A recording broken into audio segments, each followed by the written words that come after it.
we're just trapped in our houses. We can't leave our houses. And that doesn't mean that we're safe in our houses. Obviously, we don't have any shelters to go to seek safety. So we're just staying in our houses, believing that's the safest place we could stay in. Nobody's leaving like it's a ghost town outside. Nobody is leaving their houses since Tuesday. Attacks. Israel has been attacking Gaza nonstop.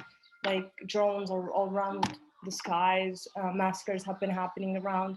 One of which happened in my own neighborhood in the first day of Eid, for which I had to lose a pregnant cousin with her child and another cousin who's still in critical conditions.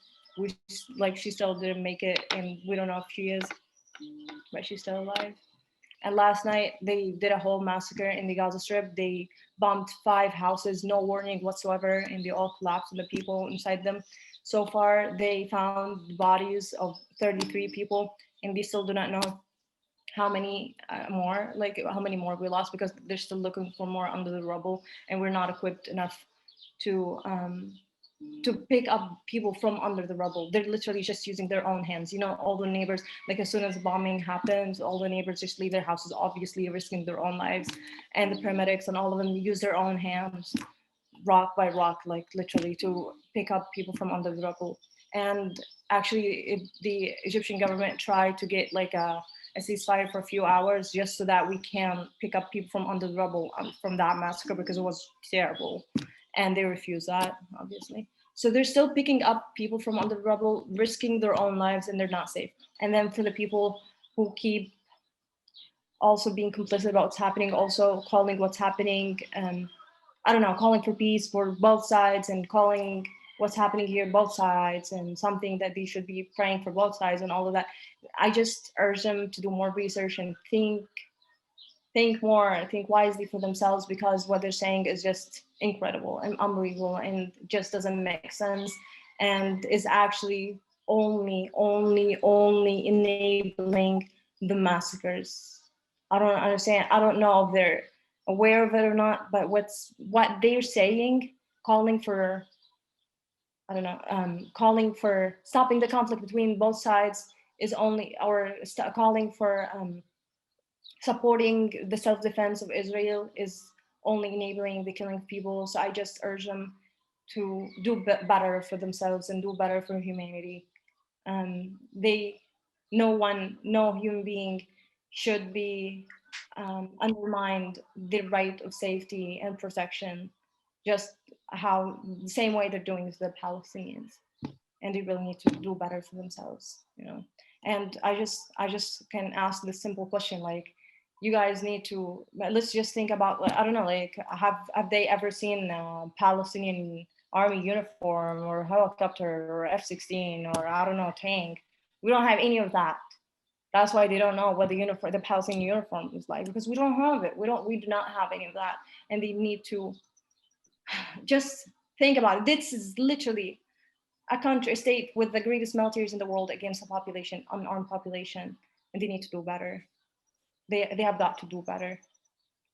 Governments themselves do benefit from what's happening, and they do want an ally, a trustworthy ally in the Middle East. We know that. So unless the people actually do take action and push them to stop that, they won't. They absolutely will not, because they know, they're like, unlike a lot of people, unlike a lot of citizens who are not aware of how the governments are supporting what's happening, the governments are aware of who and what exactly they have been supporting for years. So talking to them and telling them, hey, you're supporting this, is not going to help, because they are aware and they do know what they're supporting. President Biden goes out all about, like, oh yeah, self-defense, Israel has all the right to self-defense. This is a stab for each one of us in the Gaza. Like, this is a literal stab for all of us. And telling Israel that you have the right to self-defense is telling Israel you can kill more of them. That's how I see it. You can kill more of these people. You can kill more children. Like, till this day, there are 55 plus children killed for 5 days, like only in the past 5 days. And telling Israel that you can keep doing this under the guise of self-defense is literally giving them the green light to kill more children, and that's not acceptable. The U.S. itself is not the the country that everybody should be like, the US government specifically is not the government should be looking up to as like, the hero and the savior, because they have been claiming so, and they've only been killing people from around the world for that. So we do condemn what the US government has been doing in support of one side only, using, and that's what hurts the most, using the money of our friends and the American citizens. So we thank all the people who took the streets and are protesting in solidarity with the Palestinians, but we need them to actually do more. This time it feels really different. Like even our spirits are higher than every time. Like as I said, all in the past 3 wars, we always just felt like the victims, but at the same time, we also knew that everybody was thinking of us as the terrorists, like the whole world. So that has always felt really rough on us and only made things worse for us. But this time, we actually do feel that support, and we're always like I can see all my friends and followers and the people I'm following, like everyone is like reposting those protests and saying like, writing the name of the country or the name of the state under each protest. People need to understand it's more than that. It's more than just killing human beings that they should worry about. It's actually even more than that. This is apartheid. This is ethnic cleansing. This is occupation. This is colonialism.